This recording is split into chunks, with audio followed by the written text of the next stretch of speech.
Hello and welcome back once again to CBR MTG. My name is Angus Mackay and I'm joined here by Jake. Hey Jake. Hi Angus. Thanks for having us. My absolute pleasure. Today we are watching you actually, Jake, on Reanimator versus Brandon on Dark Jeskai Lord of the Rings. So I've been known to sling a couple of reanimation spells around, but I'd love to hand over to you, Jake.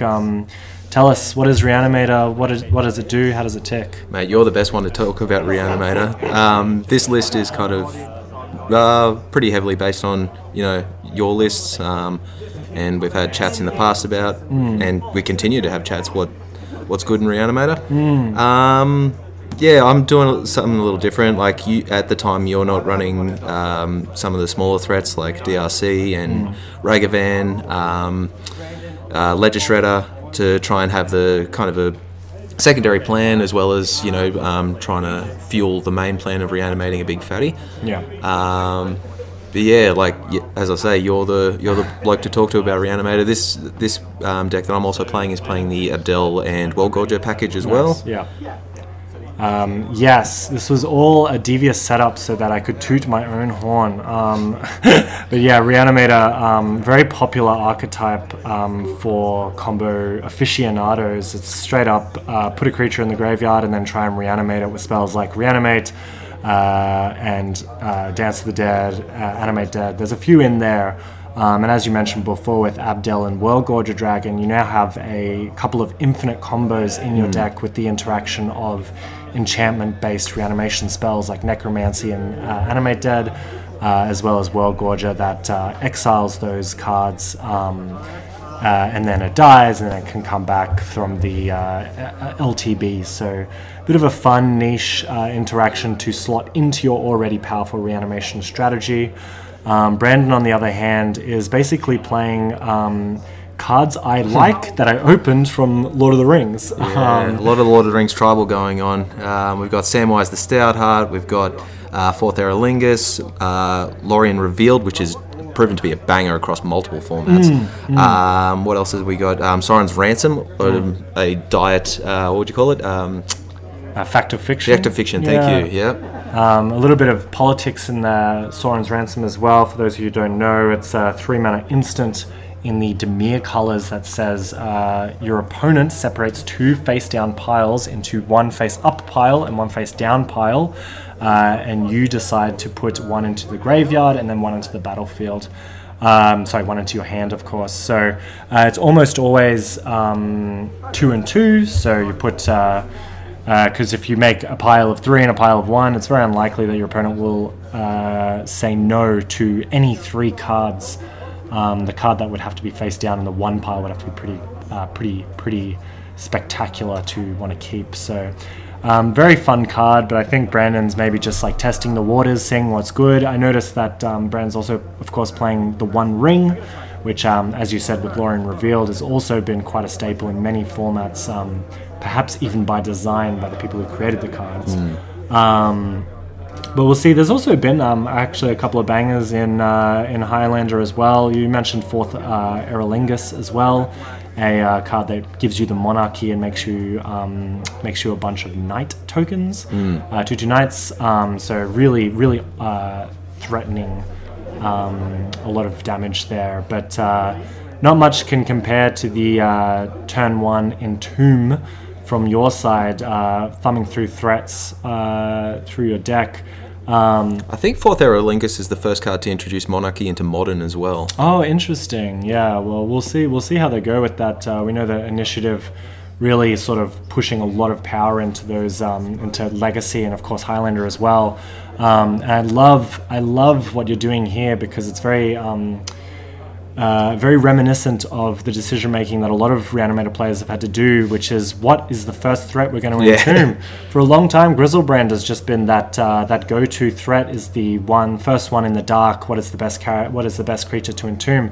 But you've gone for another popular choice and another new choice, which is Atraxa. Well, as you say, Grizzlebrand's the card you normally go to in the dark. I'm not in the dark at the moment. I'm my turn 1 Gitaxian Probe. I've seen his Solitude, so I know I've got to work around that. Yeah. But yeah, so yeah, Atraxa I've been really enjoying. Oh, it's so busted, and even in the face of a Solitude, of course being a great card that is a instant speed Swords to Plowshares if you evoke it from your hand, and you can do that for free, of course, but you will still get that Atraxa trigger. And what I've enjoyed about Atraxa is that sometimes the selection of 10 is better than 7 random cards. So you see Atraxa just digging for another reanimation spell or a counter spell, and it usually ends up quite nicely that you can just get that Atraxa trigger and it's good enough for you to try and go again. Yeah,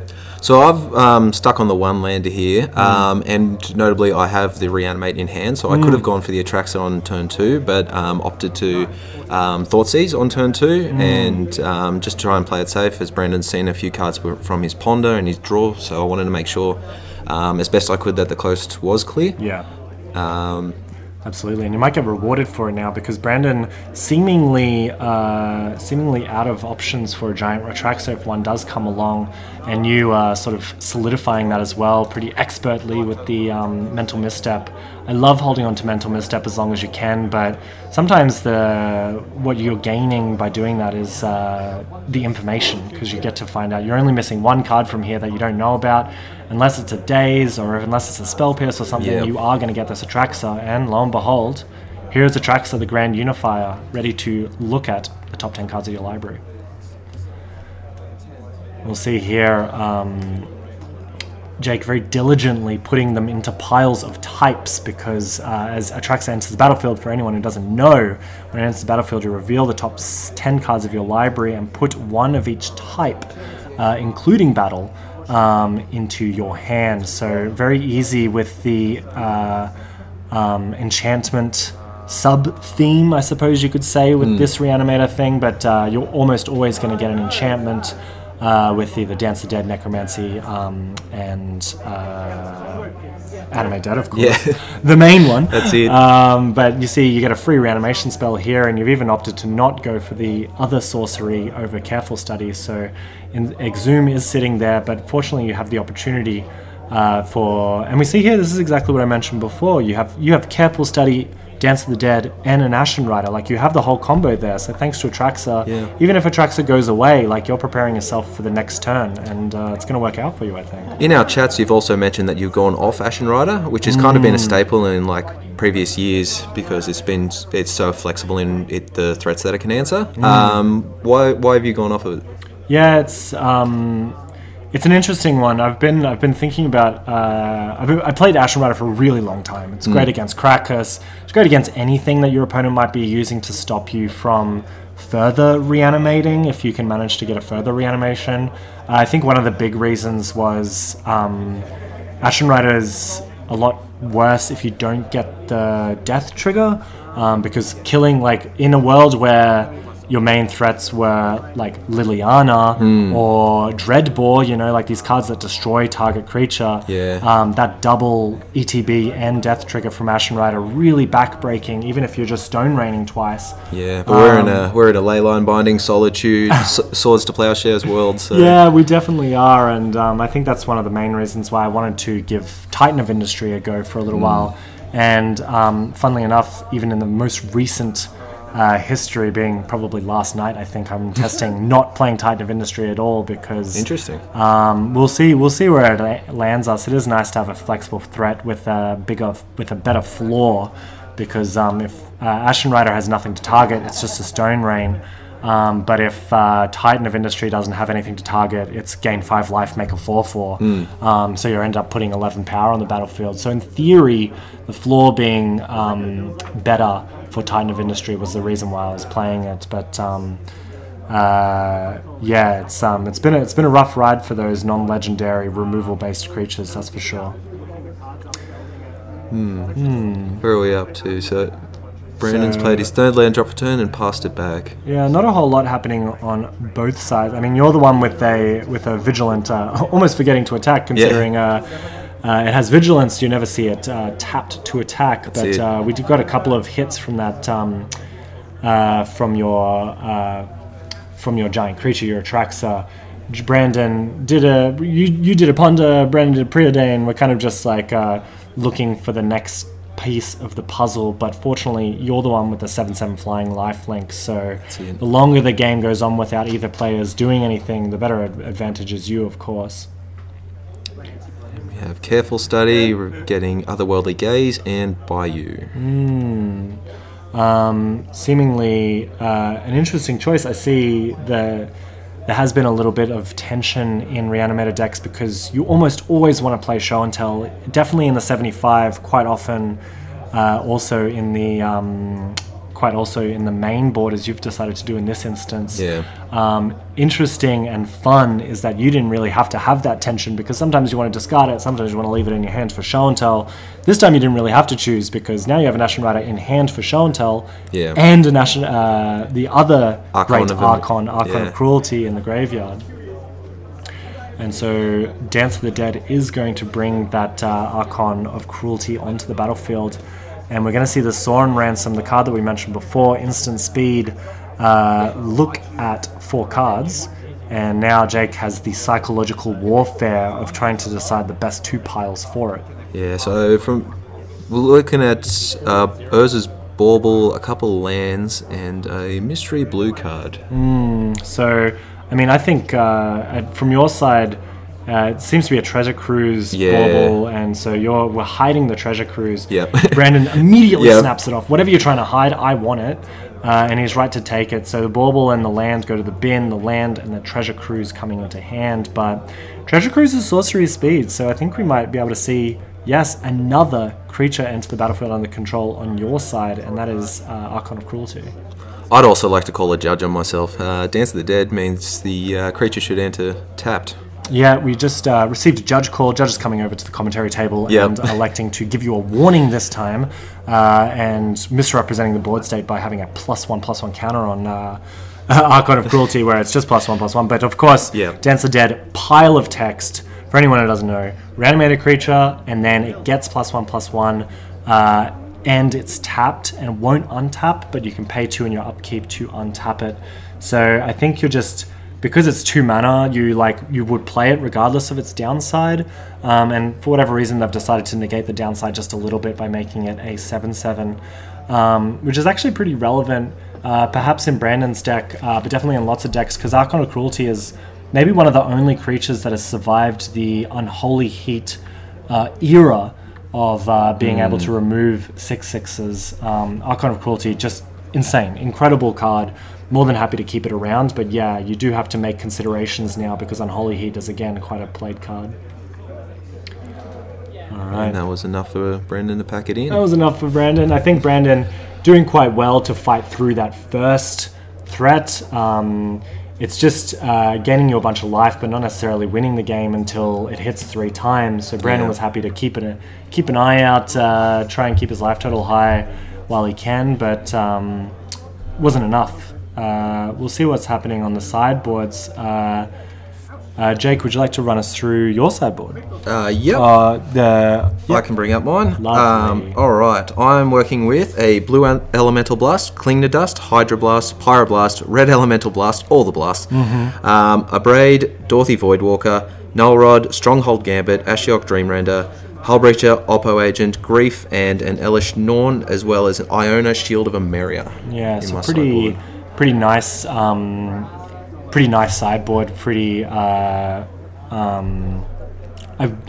dare say standard, because you have a couple of reanimation threats that you can tailor more to the situation with Iona and Elish Norn, and then most like blasts is I think where you want to be, with this type of deck, because you want to be playing really efficient, cheap counter spells. And removal spells, because it just gets a lot harder post board. Your opponent's going to bring in a lot of hate. Yeah. We can see at Brandon's side, and Brandon was proving it as well with his inclusions. Tormod's Crypt and Nihil Spellbomb being the first ones to come in, as you can quite imagine. Otherwise, from Brandon's side, we see Blossoming Calm, Blue Elemental Blast, Brotherhood's End, Duress, Flash Flood, Hydroblast, Lightning Helix, Nihil Spellbomb, Null Rod, Opposition Agent, Pyroblast, Red Elemental Blast, Submerge, Thoughtseize, and that Tormod's Crypt as mentioned before. So I think at least from my side, from my experiences with Reanimator, you can usually beat one piece of Graveyard Hate and a few counter spells, but once the second piece of Graveyard Hate comes down, it gets a lot harder. Yeah. And in Brandon's case as well, he's like in a pretty nice moment where he can play counter spells, but he can also play Hand Disruption, and he can also play Graveyard Hate. So it could be quite an uphill battle for you. And noting that Brandon has sided in the Duress, sided in the Thoughtseize, and those two Graveyard Hate pieces, as we saw before. Brandon loves playing his interactive decks, so I've taken out the Abdel World Gorger combo because it's so hard to through Hate and Hand Disruption and Counter Magic to get it off the ground, and then you know, if worst case scenario World Gorger ETBs and Brandon has Solitude or Swords to Plowshares, then it's just I lose all my permanents and that'll be all she wrote.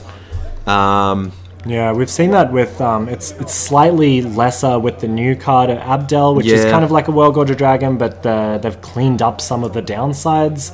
Most notably with World Gorger Dragon, as you said, if they remove it while the trigger's on the stack, then the clause that gets your cards back from exile goes on before they get exiled, and then your whole battlefield is removed from the game, and it's as good as scooping up. You may as well concede at that point. So I can definitely imagine wanting to take out that combo to prevent that, because we mentioned before in game 1 that Atraxa was good even though Solitude was in hand, because you still get that ETB, you still get to draw those cards, you might be able to reassemble and try again in a future turn. The exact opposite is true of World Gorger Dragon, where the cost of getting it removed while it's on the stack is much, much higher. Alright, so shuffling up for game 2 now. Looks like we might see our opening hands soon from both sides. I see Brandon's got the 4th Aerolingus, a couple of cantrips, a couple of lands. We'll see how we go. Have you played against 4th Aerolingus much, Jake? How have you found it? I haven't played with it, played against it a couple times, and yeah, as we've alluded to, yeah, it's very impressive. As I say, bringing the Monarchy to Modern, it's a keyword that's proven itself in Legacy and in Commander for sure. And yeah, you don't even need to do the combat damage with the token itself. It's just one of your creatures needs to deal with it. Then the Monarchy is introduced to the game. It seems like with this Lord of the Rings set, at the very least, they were trying out sort of specific wording that they didn't want to try in standard formats, which is completely reasonable. But like Fourth Aerolingus makes tokens, gives your creatures hates, and gets Monarchy if it connects, but you can do any of those. And that's what I think makes it so flexible and strong, is that for 2 mana you can just get the Monarchy, and for anything more than that, it's just gravy. You're just getting a bunch of tokens. We have the old turn 1 Git Probe again, showing us a hand of 2 lands, Mana Drain, Ponder, and 4th Aerolingus. Brandon is the turn 1 Tormod's Crypt. A tough one for you to get through. I've been playing Stifle a lot in this format, in the main board even, because post board, of course, it gets a little bit better with stifling that 1 Tormod's Crypt activation. But we see, even when Emma was talking before about Solitude and the initiative and stuff, there are so many actual triggered and activated abilities out there that Stifle definitely goes up in value for these quick combo decks. And something that I've really enjoyed out of your builds of Reanimator and what we're seeing at the moment is Ragavan Nimble Pilferer into the battlefield, and this is just a little guy, you know, and he's going to provide a suitable distraction for Brandon. He thinks he's in the clear, and for previous iterations of Reanimator, where you're just trying to put a creature on the battlefield, Tormod's Crypt, you can hide behind it for quite a long time. But now Brandon has to continue playing, unfortunately. He has to try and beat this Ragavan that's going to generate some advantage and chip in for damage, but also make sure that he doesn't get combo killed out of anywhere. So I quite like that initiative on your side.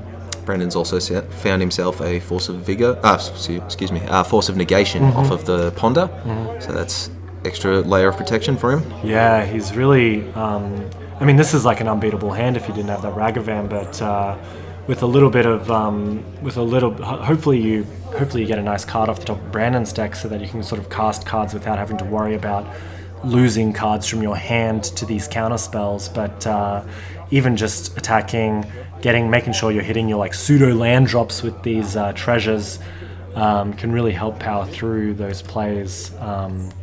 And we see here one of them being a Inquisition on your side after a Dragon's Rage Channelers enter the battlefield, which is quite nice. We'll see, really working on that surveil. Yeah. Trying to figure out. We didn't. I don't think we get a peek at what Jake's looking at until we flip it. So maybe we'll find out. But I see the consideration was the consider. So Inquisition resolves, and now we see a Drown in the Lock to add to the litany of counter spells that you'll have to fight through. But from memory, I take the Drown in the Lock because it's one of the cards that can answer. Well, it's the only card in his hand that can answer both of my threats at the moment. And I think that's a wise decision. It might be okay, honestly, to just play, like, you have a Hull Breacher in your hand, you have Dak Faden in your hand. Like, it's kind of interesting that you're not really doing very much reanimating at the moment, and Brandon has to keep these cards up, lest he just die around the corner, because he doesn't know the contents of your hand. He doesn't know how close you are to getting Grizzlebrand on the battlefield. And I think that's definitely a big power to your strategy at the moment. Okay. End-step fetch land off the Mesa, finding a tapped Hollowed Fountain. Ooh, this is real modern gaming. Yeah, you're talking about bringing 4th Aerolingus into modern. Well, we're seeing some modern plays happening here with an end-of-turn fetch land into Hollowed Fountain to conserve a little bit of life total. And thin the deck, of course, a very popular strategy amongst newer players like Brandon. Haha, just kidding. Let's see, Flooded Strand. I like the end of turn fetch. If you have another fetch land, I think that fetch land politics can be really a show of a seasoned player. But in Eternal formats where top deck manipulation is ever present with Brainstorm, you do want to keep a hold of one of your fetch lands at the very least. But if you have one, there's not really much point in keeping the other unless you're conserving your life total.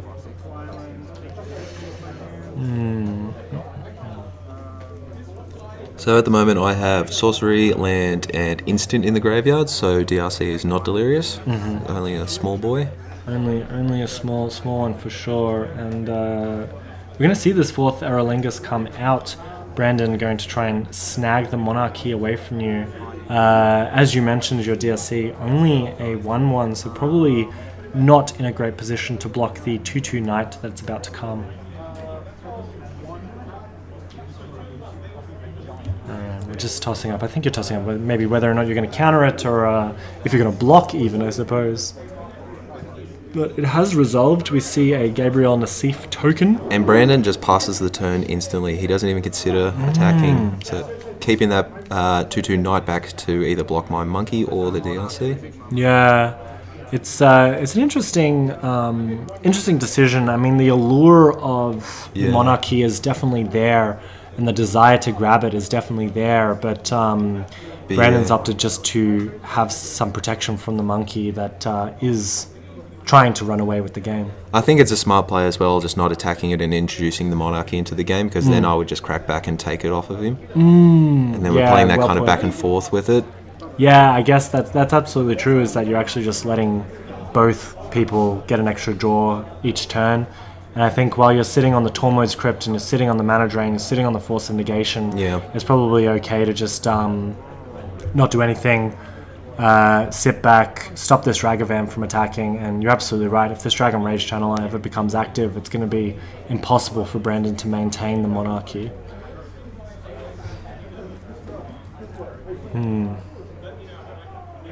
Alright, your side. Come on, me, make a play. Tossing up what we're going to do with our Grief, if we're going to evoke it out. Perhaps there's no extra land drop from you, so any 3 mana play that you would make, either Hull Breacher or Dak Faden, will take your treasure away from you. I really like Dak Faden in Reanimator. I haven't played it in quite a while, for fear of being called a boomer because of Dak Faden used to be quite a prolific card in Highlander for quite some time. Yeah, but even then, in non-reanimator strategies, just the filtering and stealing, any relevant artifact. But we are living in a one ring world, so I think stock on Dak is rising. Okay.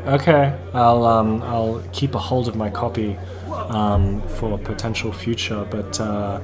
We see this grief come down, being evoked off the Delphi Voidwalker to get that Force of Negation. And now, Force of Negation being obviously a terrific take out of the two, because now Brandon would have to hold up blue if he wanted to protect himself from future reanimation strategies.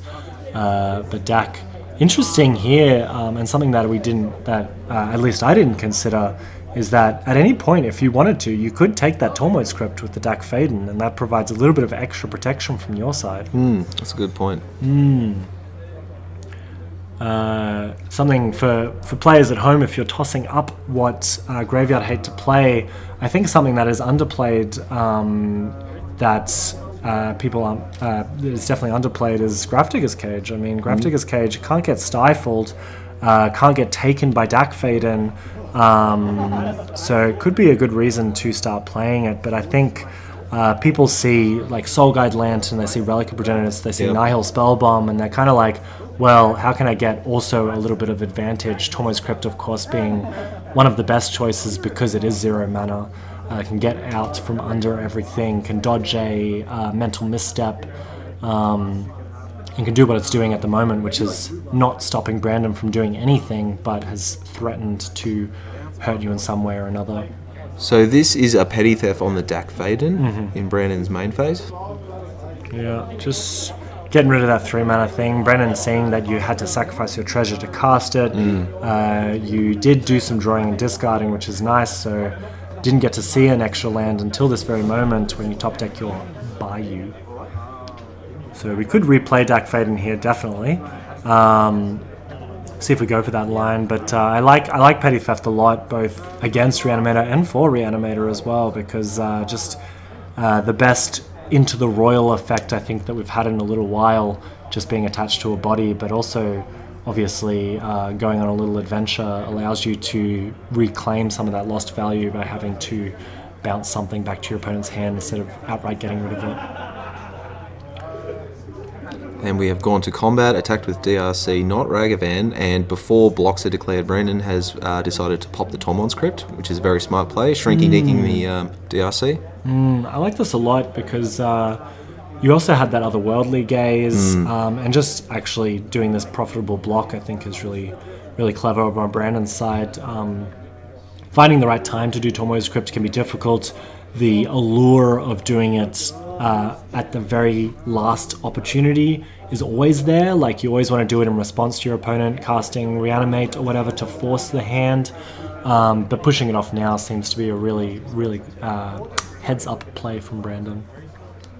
Now attacking with the Brazy Bee. Yeah, unfortunately a little bit obscured by the glare coming from up, and I heard recently on a stream that people were playing sleeveless cards not only because sleeves weren't really that well used, but because coverage team were like, this is hell. Please remove the glare from your card by taking it out of the sleeves. So for a little while, players were asked not to use sleeves so that we could reduce glare, but we will carry on and we will persist because I don't think we're going to go back to an era without sleeves. Yeah, that seems wild to me. Brandon is also looking to turn the corner here. He's played a Fable of the Mirror Breaker, which has proven to be a banger of a card across multiple formats. Banned in Standard now, isn't it? Yeah, finally got that. Yep, and all the while holding up the mana drain. Brandon and I talked a little bit afterwards about this, because I could have just slammed the DAC or anything into this mana drain, but in my head at the time I was trying to do the classic strategy against control decks of trying to draw 2 to 3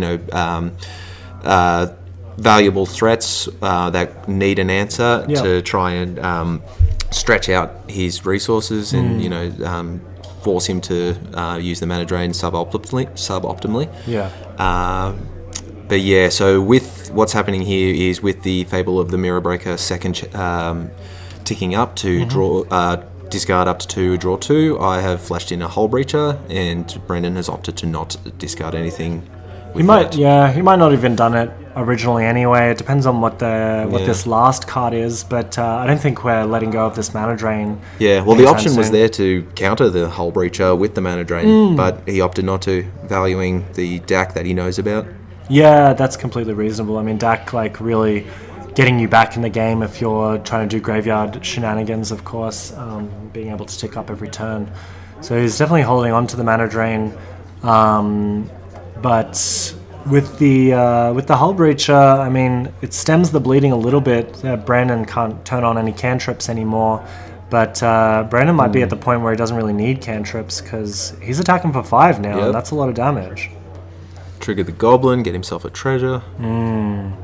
Keep the 4th Aerolingus token back. The white, yellow-hatted Gabriel and Seif token. Obviously, we don't mind attacking with the Goblin because we want to make the treasure, and we don't mind trading with the Hull Breacher, but definitely leaving one back for the Ragavan and the Hull Breacher quite nice for sure. Brainstorm from your side here, and I think we see a Titan of Industry and a Show and Tell in your hand. So we are looking to get rid of that mana drain. Perhaps the bait of Dak Faden could be enough to get the mana drain out of your opponent's hand, so we can put that Titan of Industry onto the battlefield. Instead, we've decided to scoop it up and go to game 3. That's it. Yeah, I think just being overcome by a lethal force next turn. The Show and Tell, yeah, interesting actually what you were saying before about perhaps just punching off just to get rid of that mana drain. Yeah. Just to pave the way for that Show and Tell to resolve, because Show and Tell Titan of Industry, quite nice. We were mentioning before the floor on Titan of Industry gaining 5 life and making 4/4 would have been incredible in that board state. Yeah, because there was a couple of turns back then there where I just passed with 3 or 4 open mana, just not opting to run the DAC into the open mana drain. And yeah, Brendan just holding it up the entire time and clinching the victory with that one. Yeah, nice one. But fortunately for us and you and our viewers at home, it is only game 2. So game 2 goes to Brandon, game 3 still in the air. Seeing if we're going to make any small changes. I see you're really eyeing off that Elish Norn, and probably rightly so. Back in Legacy days, I would bring in Elish Norn against Grixis Delver because they were playing Pyromancer, Delver, and it seems like only a creature thing, but besides Gurmag Angler, and Gurmag Angler obviously being quite small against the Elish Norn, it actually just like stops Brandon from having a win con. And we saw there with the 4th Lingus Trophy token, with the Fable of the Mirrorbreaker token, there was lots of X2s to be gobbled up by that Elish Norn. Going into next match, it's a little bit easier for you now that you're on the play. Yeah. Hopefully we can start with some early disruption. It's tough. It's tough with the Reanimator decks, of course. You're so dedicated to making that game plan happen that you devote so many resources to it that if it doesn't work out, you're left saying go, drawing a card, saying go. And like unlike most combo decks where it's like A plus B equals victory, Reanimator is A plus B plus C, because you need the discard outlet, a fatty, and the reanimation spell. Yeah, so adding that extra layer. Yeah, it's funny that it has become a situation where, as you say, become a 3-card combo instead of a 2-card combo. Because don't forget, putting Attraction on the battlefield, fantastic, but you still have to win with combat damage. You know, I have enjoyed, of course, playing the World Gorger Dragon, playing the Abdel, because it gives you an out where you don't necessarily have to win with combat damage. Although some builds of Reanimator, even with World Gorger Dragon, as in your case, there's no fairy that there's no Queen of the Fae There's no Mind Shrieker, there's no Tasigur, so there's no mana sink to actually guarantee the win. But with a little bit of finagling, you can World Gorger, make a bunch of mana, try and get Archon of Cruelty onto the battlefield, and then World Gorger Dragon again, so that you can win with Archon of Cruelty's enter the battlefield trigger. So it does exist. It doesn't beat the One Ring, unfortunately, because Archon asks you to make a target or find a target. But usually making infinite mana with World Gorger, putting 3 creatures on the battlefield and having 5 counterspells is enough, you know. Oh, this is rough. It's all coming back to me now. Mulligan into Oblivion. Brandon's kept a pretty nice 7 of some lands. Dragon Rage Channeler, Duress, Fourth Aerolingus, what a mouthful, and Drown in the Lock. Yeah, notably one of the very few cards in Magic's history that has an exclamation point. There has been a lot of exclamations in Magic's history. There has been a lot of fun things that like to be said loud. Fourth Aerolingus, the only one to include a exclamation point in its text. And I'm going to look that up later to make sure that's true. But I'm pretty sure there's one more card with an exclamation point, and it's in the card name. Oh, that is very The exciting. name's escaping me, but I'm sure our friendly watchers in the comments section will be able to help us out with that one in the future. that's it. Seeing another new card on your side with Troll of Khazad-dûm, the swamp cycling, along with Lorien Revealed, you mentioned before, as quite a powerful card. Yeah. Troll for Reanimator strategy is fantastic. Yep, finds a land, and it's also cuts out some of the A plus B plus C portion that I was talking about, as it's able, to discard itself to get a sizable body in the graveyard. Yeah, absolutely. Seeing a lot of play in Legacy Reanimator as well. Yeah, it's good. It's there's a few cards that are like this. We see Colossal Sky Whale. We're thinking Waker of Waves. There's some that just, and of course all the cycling creatures as well. But none have seemed to breach that threshold into competitive playability the same way that Troll of Khazad-dûm has done. And I think partially that's just because of the low land count. Yeah. Finding a land so much better than any cantrip, really, because hitting your land drops is quite difficult sometimes in Reanimator. Yeah, and find just them not being basic land cyclers for all these cards from this cycle is so relevant. And a little painful to reanimate for a regular creature being 6 life, being a 6 CMC creature, but Triple Menace I found really early in the game, and there's probably legacy players would attest to it as well, is that Triple Menace is incredible. Troll of Khazad-dûm can only be blocked by 3 or more creatures. It's like, when are we ever doing that, you know?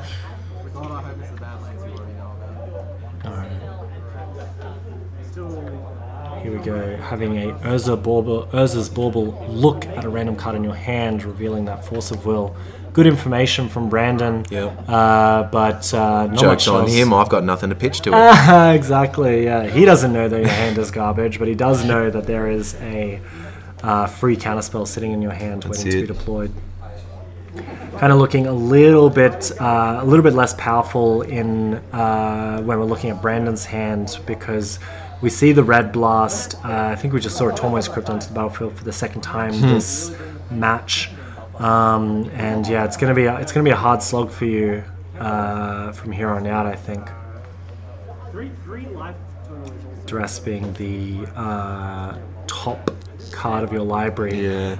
I like holding on to it, of course. It's not gonna. It does get better the longer the game goes on, because you do want to do that 1-2 punch of Duress, clear the way, reanimate, but not much else happening in your hand, so it looks like a draw go from you. Gotta ask, what's your favourite Duress printing? It's had a million reprints It's had a up million to this stage. printings. I What tickles you? I'm pro Zvang Foreign Black Border. Really pretty. It's the one where he's cracking the thing open and it's all green and gross. Looks delightful. I can't remember the exact printing, but saying Zvang you instead of Duress you, one of my favorite things to do. Second favorite, which is the one I'm currently playing, is it's a white border. I think it's maybe 8th edition, but it just looks like so much is happening in the art of that Duress, and also the extra tilt factor of the white border bringing me a lot of joy for sure. I see you've opted to go for, I think it's a Secret Lair one if I'm not mistaken. Yeah, that's the Jinx one. Nice. From Arcane. Oh, of course, from the League of Legends. Yeah.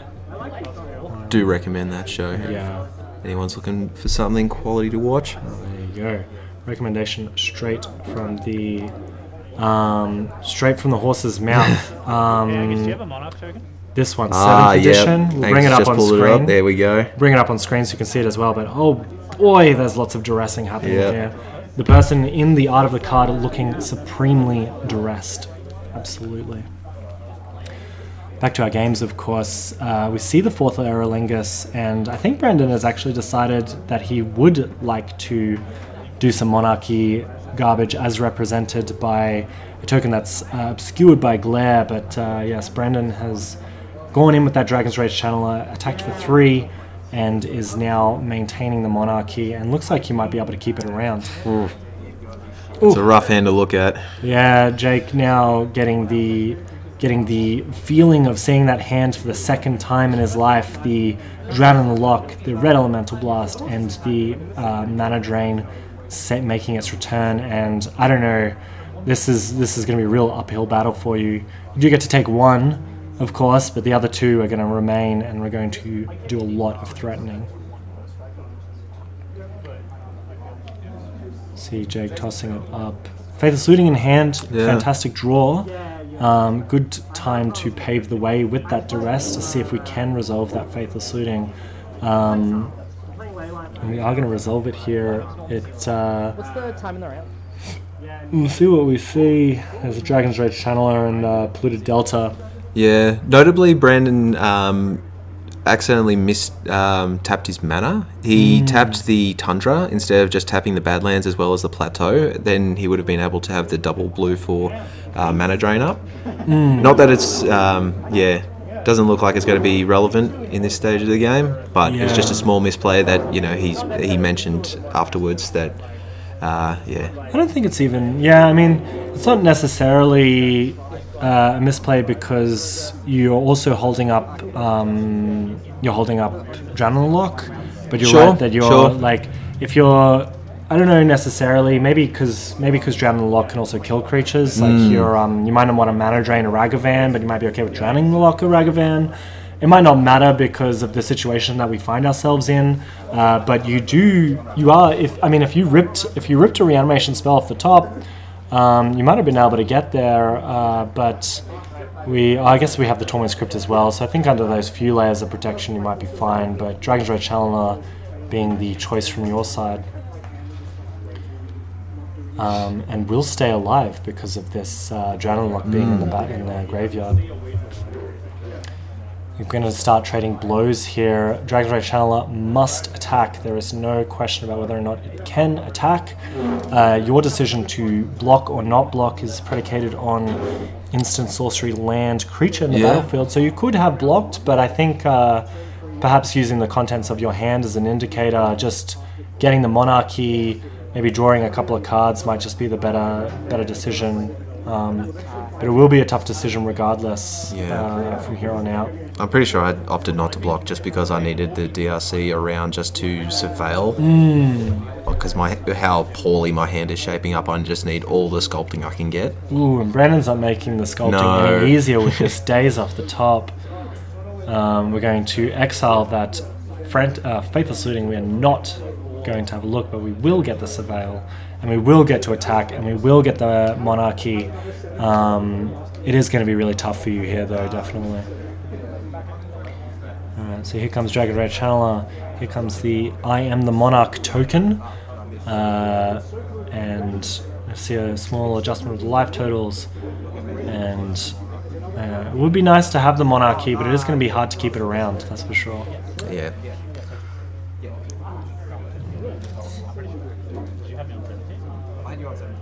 Just double checking life totals here, making sure we're all on the same page.